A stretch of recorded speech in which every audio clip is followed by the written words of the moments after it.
Thugs அப்படின்னு ஒரு படம் வந்து இந்த ஒரு படம் வந்து 2023 வந்திருக்கு. இந்த ஒரு படம் வந்து ஜியா ஹாட்ஸ்டார்ல இருக்கு. சரி இந்த ஒரு படத்தோட மெயினா நான் பார்க்க வேண்டிய காரணமே நம்ம பிருந்தா மாஸ்டர் தான் இந்த ஒரு படத்தோட டைரக்டரா இருக்காங்க. அப்படின்னு சொல்லிட்டு சரி இந்த ஒரு படத்துல அப்படி என்னதான் இருக்குன்னு சொல்லிட்டு இந்த ஒரு படத்த பார்த்தா, நம்மளே ஒரு கட்டத்துல வந்து செம்ம ஒரு எங்கேஜிங்கா, செம்ம ஒரு இன்ட்ரெஸ்டிங்கா அந்த ஒரு விறுவிறுப்பா அந்த ஒரு படம் இருக்குங்க. அத பார்க்கும்போது நம்ம பிருந்தா மாஸ்டர் இப்படிலாம் ஒரு தரமான ஒரு படம் குடுத்துருக்காங்க அப்படின்னு நமக்கே ஒரு கட்டத்துல ஆச்சரியமா இருந்துச்சு. சரி இந்த ஒரு படத்துல வந்து நம்ம மெயின் ஹீரோவா நம்ம நம்ம ஹரிது ஹாரன் அவர் தான் இந்த படத்தோட மெயின் ஹீரோவா இருக்காப்புல. அவர வச்சுட்டு நம்ம பிருந்தா மாஸ்டர் ஒரு தரமான ஒரு படத்த குடுத்துருக்காப்புல.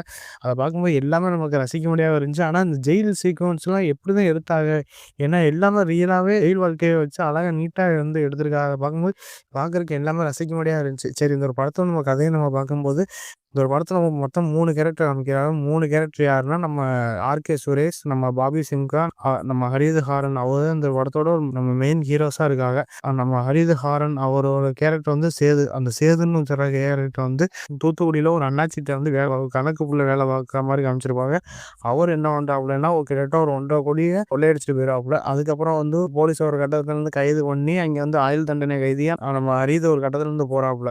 ஜெயில் வார்டனா நம்ம ஆர்.கே. சுரேஷ் இருக்காப்புல. அவரும் கிட்டத்தட்ட ஒரு அடாவடியான ஒரு போலீஸ் அதிகாரியாவும் காமிச்சிருப்பாங்க. அவர் பேச்சத்தான் யாரும் கேட்கணும், வைக்கணும் அப்படின்னு சொல்லிட்டு நம்ம ஆர்.கே. சுரேஷ் வந்து ஒரு அடாவடியான ஒரு ஆளா இருக்காப்புல. ஆர்.கே. சுரேஷ் அவர் வந்து பெரிய ஒரு அந்த ஜெயில்ல வந்து ஒரு பெரிய ஒரு கெத்தாவும் இருக்காப்புல.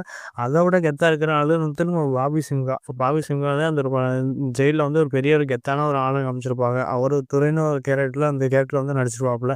அவருக்கு வந்து ஒரு கட்டத்துல வந்து ஆயுள் தண்டனை வந்து இருக்கு. அவரு கிட்டத்தட்ட ஒரு 4 பசங்க வந்து கொடூரமா கொன்றுப்பாப்புல. அதனால வந்து ஆயுள் தண்டனையா இருக்காப்புல. அதுக்கப்புறம் நம்ம ஹரிதும், பாபி சிம்மாவும் ஒரு கட்டத்துல பிடிச்சுக்கிறாங்க. சந்திச்சுக்கிட்டு இருக்கும்போது அங்க பார்த்தா நல்ல ஒரு வந்து க்ளோஸ் ஆகுது. ஆனா அதுக்கு அப்படியே ஆப்போசிட்டா நம்ம ஹரிது வந்து ஒரு பொண்ண வந்து லவ் பண்ணாங்க. அந்த பொண்ணு யாருன்னா நம்ம அனுஸ்வரா ராஜன லவ் பண்ணிக்கிட்டு இருக்காங்க. ஒரு மெயின் ஹீரோயினி இருக்காங்க. அவ வந்து இந்த படத்துல வந்து வாய் பேசாத ஒரு ஆளா இருக்காப்புல.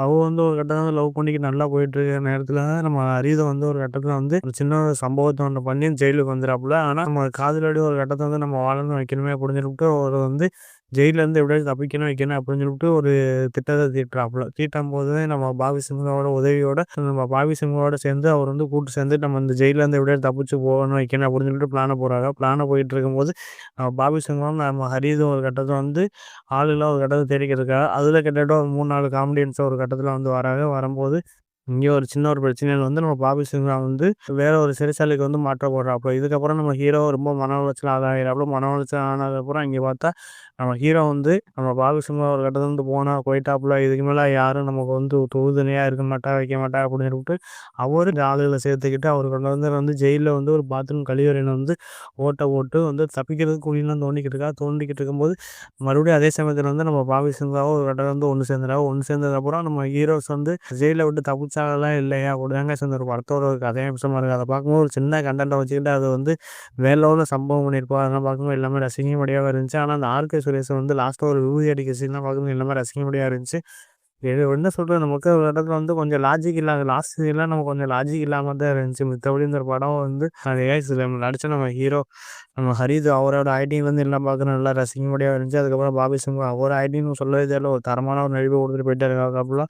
அதுக்கப்புறம் இந்த படத்துல நம்ம ஆர்.கே. சுரேஷ் அவரோட ஆக்டிங் எல்லாம் பார்க்குறோம் எல்லாமே ரசிக்கும்படியா இருந்துச்சு. அதுக்கப்புறம் இந்த படத்துல கிட்டத்தட்ட முனிஷ்காந்து கிட்டத்தட்ட ஒரு 2, 3 கேரக்டர் வரும். அவங்க ஆக்டிங்லேருந்து எல்லாம் பார்க்குறது ஒரு தரமான சம்பவமா காமெடி சம்பவமா போட்டு சூப்பரா நடிச்சு போயிருக்காங்க. நடிச்சு வச்சிருக்காங்க. அதெல்லாம் பார்க்கும்போது எல்லாமே ரசிக்கும்படியா இருந்துச்சு. அதுக்கப்புறம் நம்ம அனுஷ்வரா ராஜன் அவரோட ஆக்டிங் எல்லாம் எல்லாமே பார்க்கறதுக்கு கொஞ்சம் ரசிக்கும்படியா இருந்துச்சு. மித்த ஸ்டார்ட்டிங்லேருந்து எண்ட் வரை கொஞ்சம் நல்லா போச்சு. ஆனா லாஸ்ட் ஒரு 20 நிமிஷம் நம்ம லாஜிக் இடிக்கிற மாரியே இருக்கு. மித்தபடி இந்த படம் ஒரு ஒன் டைம் வாட்ச் பண்ணி பார்க்கலாம்.